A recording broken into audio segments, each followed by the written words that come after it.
Hey guys, today I'm going to be doing my out-of-box review for my second SD kit that I've ever built in my entire life. Is the SD Build Fighters Kurenai Musha Red Warrior Amazing.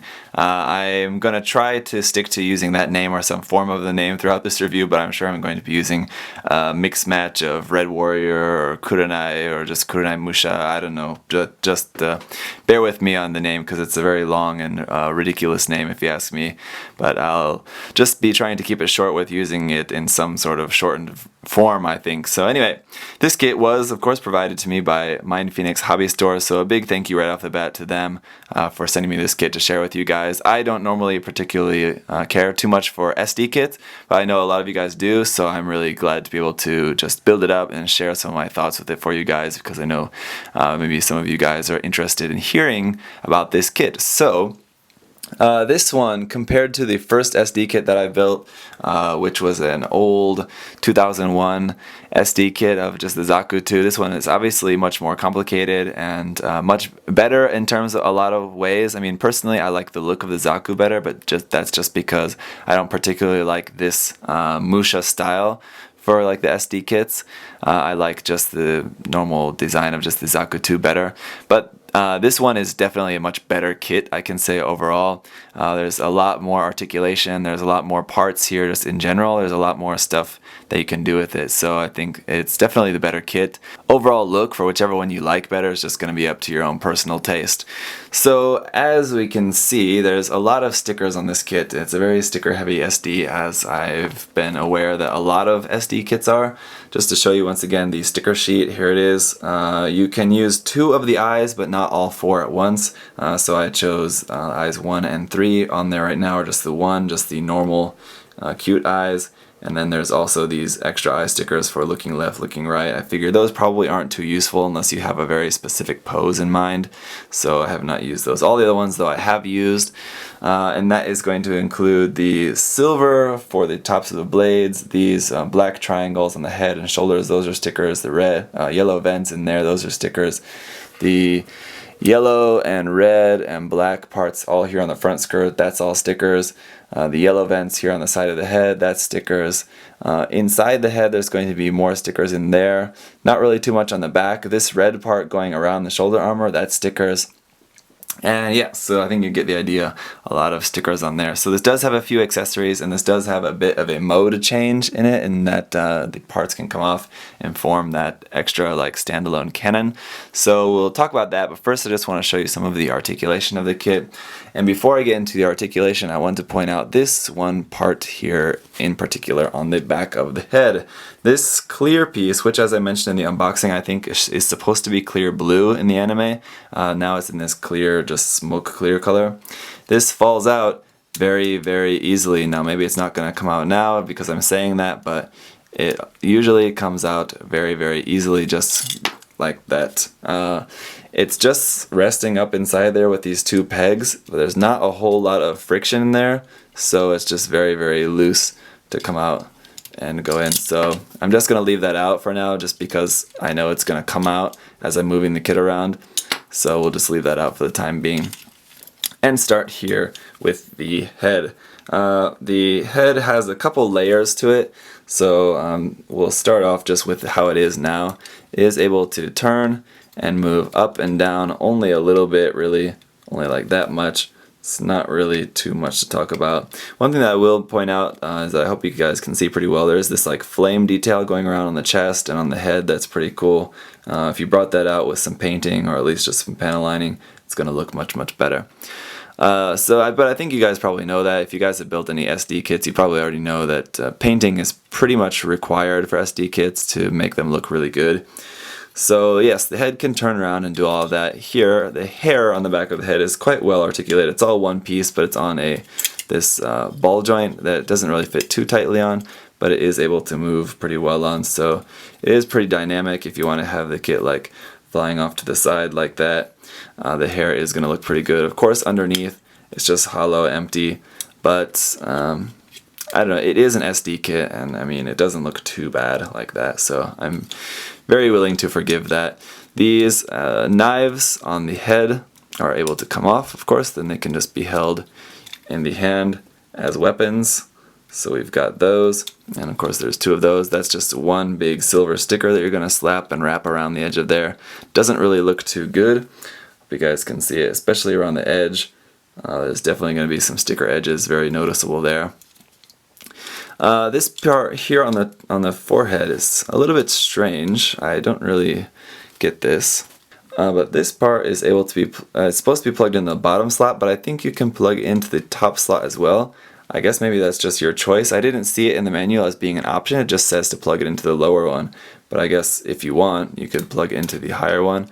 Otherwise, you just got that space there where it looks like something's supposed to be plugged in, but there's nothing there. So I don't know. Kind of cool here how the knives are acting as the V-fin, sort of very akin to the Red Warrior in terms of the angle of the V-fin there. So again, that's pretty nice. We have the Vulcans poking out of the side of the head. That's pretty cool. This top part is able to be removed like that, if we want to keep the knives on there. So you can just keep the head like so, or you can take off one more layer of the armor, which always brings off the top of the head with it, but you can take off that part of the helmet as well. Put that down to the side. And then we just have just the head like this. Now that's another sticker on there. And this visor piece is actually optional. It says in the manual that it's optional if you want to use this visor piece, or you can use it without. On that visor piece, that's actually 3 stickers. The one yellow one is just the RW. I suppose that means Red Warrior there. And then 2 red stickers on the side. So 3 stickers on that clear visor piece. Again, optional. Or you can just use it like this with the same sticker, slightly smaller version, just on the head here. Then of course you can switch the eyes just by opening up the head and pulling this part out and turning it around. And here we've got the happy eyes. Then just plug that back on. And there we go. Now we've got the amazingly happy Red Warrior. So the backpack is not really going to be doing too much there. I do like the overall depth of the body. Let me just show this to you. How we've got a very long body in terms of going from the front of the chest all the way to the back of the backpack.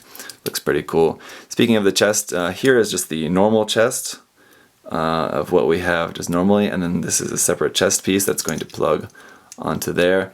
As I said, just yellow stickers there for the vents. The arms are on this ball joint that's very much like a high grade that is going to swing out. Something like this. See, it is going to come out a little bit there. So it's going to be able to reach pretty far forward. Something like that.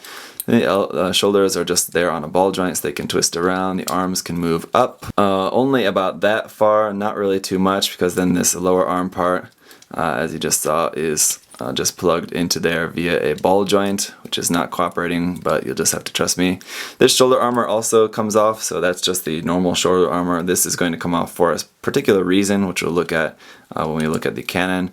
And then the elbow, we'll just leave that off for the moment. The elbow is just going to bend about 90 degrees. Not really a whole lot there, but something. And then the wrist is just on a ball joint. So that's pretty nice, definitely compared to the SD Zaku, which just was only able to rotate. This one does have ball joint movement there at the wrist. The wheel, of course, is going to turn, it being a wheel, and it's just stuck on there via a peg. So pretty simple to just take that off. And that is pretty much it. Then at the waist, it is able to rotate just a little bit, not really a whole lot because of the way the backpack and this tail back skirt piece fit together there. They don't really allow for a whole lot of movement. But then the feet, the legs, we do actually have some legs inside there. And the feet, I don't really like the look of these feet. They're super weird looking, like how big out they are in the front, like clown shoes. It's very typical for an SD though, but it just looks very pronounced on this kit as well. Here's the detail up under the feet, if I can keep a hold of the kit. Some really nice detail there, but then some really ugly just holes in there. So again, just a typical feature of an SD, I think. So the ball, there's a ball joint in the ankle and a ball joint in the hip, but there's not really going to be a whole lot of movement there. We can glide a little bit of side to side, forward and back, not really a whole lot, a little bit, and then at the ankle, it's basically just going to be able to angle like that, going up and down a little bit as well, but not really a whole lot. Still not too bad, I think, compared maybe to other SDs. Let's go ahead and put this visor back on. I like it better with that visor piece on. like that personally. And then this shoulder armor piece, and we'll just leave the helmet off for now, as I want to now talk about some of the accessories. So the first thing we've got is this sword, what I suppose is a katana, and you can just pull it out, and once again that is just one silver sticker, or two stickers, actually one on both sides, that are going to wrap around this knife blade here. Fits really simply into the sheath, or whatever it should technically be called, and then this fits really nicely by just sliding into the back skirt like that. You can kind of choose how far you want it to go in, but I think just probably pretty centered is how you want to keep it, and that's pretty simple, so looks pretty good. And then when you want to pull it out, you can just pull that out, pop it into the hand, and then there you go.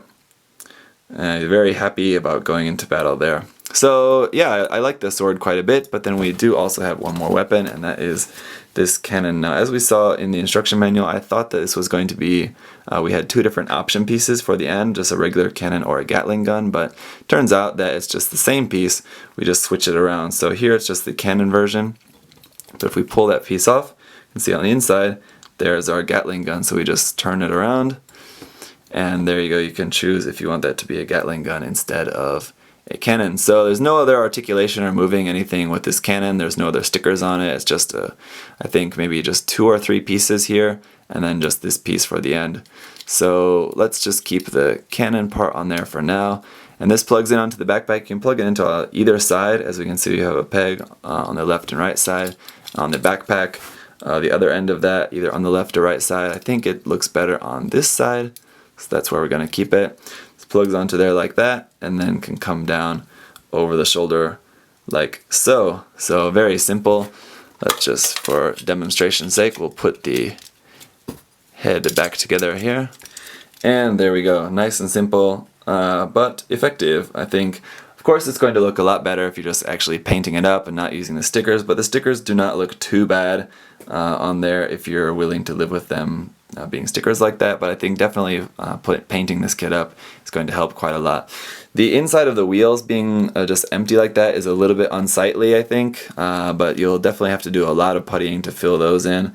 So I think your best bet is just going to be just painting the inside of there black. I think, let's see what they did on the for the kit here in the manual. It's just red on the inside. They didn't do anything really special about it, so just doing like that, I guess, is one way. Now, another thing that this kit has that the SD Zaku did not have is a place underneath to plug this into an action base. So I'm going to grab an action base and give you guys a look at that. So there we go. I switched the eyes back out just to the normal eyes, and got the hair going off to the side, and you can see it adds a lot. Because the kit doesn't have a whole lot of articulation, it's hard to really get it to be too dynamic, but I think that hair helps a lot. So like just with this pose, without that hair, it wouldn't really have the same look as if it's like sort of like dashing off to the side, but because of that hair, it definitely helps to create that effect. So I think it's very, very effective in that way.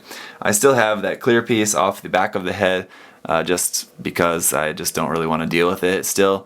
But otherwise, this has everything on it that it has, so there's no other extra pieces or anything like that.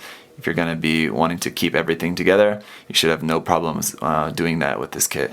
Alright, so let's transform this and take off the armor and form that cannon. So basically, the first thing we need to do is just like take everything off of it. So you need to take off these, take off this top part of the head, take off the hair, take off the cannon and the backpack. We can leave that sword on the back skirt for now. We need to also take off these shoulder armor pieces and the wheels like that. Then I think we can put the hair back on because it's not used for the cannon at all. So we can put that back on there, and then these swords, knives we can put back on there as well because those aren't used for the cannon. So we can leave the Gundam basically like that. Is all the other parts that we're going to be using for the cannon. So we'll move that off to the side. We're going to be just putting this, plugging this onto the backpack like so. Then plugging these shoulder armor pieces onto this cannon arm like so. Then plugging the helmet onto the top of the cannon, like so. Not really sure what the angle is supposed to be there. There we go. And then the wheels onto the sides of the backpack where the cannon was originally, like that. Then our clear piece is supposed to be in there like that. And that's it. Very, very simple. That was the first time I've ever done that, and it took me all of however long that took me. You guys watched it live. So not really too much there to that. Let's just put that here then next to the kit, and we can see it's not really too bad. From the artwork that just from the images that we saw before this came out, I thought it looked pretty stupid. But I mean, honestly, aside from it just being a kind of goofy looking cannon with wheels, otherwise, it doesn't really look too bad. There's nowhere for the kit to really hold on to that. It just kind of is just sitting there as is. But it does look pretty cool, I suppose. So just to have that just basically posed next to the kit is basically what you're going to be doing with that. And that is pretty much it. So if you guys have any other questions or comments about this, I'm sure there's some details or some things that I missed in the review. Again, I'm not too familiar with SD kits, so just bear with me, guys. I'm still getting used to SD kits. This is only the second one I've ever built. Don't really know a whole lot about them. Don't really know what you guys look for too much when you want reviews of SD kits. So let me know if there's something that you wanted to know about the kit that I didn't say. Please let me know, so that's something that I know to include in future SD reviews. I do have one more, the Versal Knight Gundam, that I'm going to be having the review up for that one pretty soon. So let me know, and I'll try to include some of that in that review as well as future SD kits. So anyway, thank you guys for watching. I'll look forward to showing you some more stuff coming up soon.